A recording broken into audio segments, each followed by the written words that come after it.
daw ba si Kim Chiu at saka si Sian Lim? Okay. Oh. Okay, a friend of mine and a friend of Sian and Kim Chiu told me na totoong hiwalay na si Kim Chiu at si Sian Lim. Hindi lang maamin ni Kim Chiu kasi nga pinoproseso pa ni Kim Chiu. Teka, gano'n na daw katagal? Naku, ang pagkakaalam ng friend ko ay nauna ang Katniel bago sila.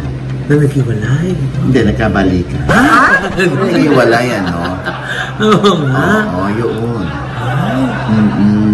So, mga ilang buwan na rin to? Naku, oo. Siguro mga 2 months na. Sabi sa akin ng friend ko, wala naman daw third party. It's just that, it's just that. Oo, parang walang mga plano si Sian sa kanilang 12 years na relationship. Parang hindi niya priority. Parang naghihintay lang si Kim Chiu ng proposal dahil 12 years na sila eh. Baka may mga ganun pang sagot dati si Kim sa interview, yung mga tungkol doon sa nalinlang kayo, yung mga ganun. Tapos yung bandang dulo na, sa amin na lang yun si... huwag natin kunin, ibigay natin sa kanila kasi sa kanila nga yun. Hayaan natin silang sumagot, baka naman mali ang source ko sa pagsasabi ng ganun. Kadagdag pa dyan tayo yung pang-aasar kay Kim Chiu sa Showtime eh.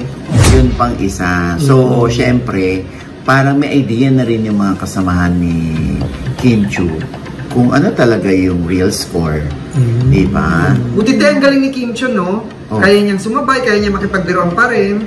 Siyempre, alam mo, it's Showtime, bawal ang malungkot, bawal ang bagot, bawal ang boring. Kaya ganun si Kim Chiu. Pero minsan ay tinatamaan na din siya, di ba? Bigla na lang din siyang naiiyak. Oo. Baka naalala niya yun. At ang sabi sa akin ng aking source ay ang It's Showtime, ang isa sa mga dahilan kung bakit kaya pa rin umiti ni Kim Chiu. Kasi nga, bawal ang malungkot sa Showtime.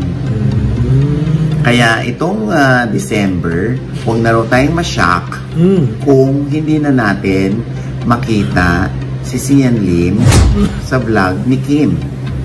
Yung mga out of the country niya. Yes, na every Christmas break niya, kasama niya si Sian Lim. Huwag na raw tayong ma-shock.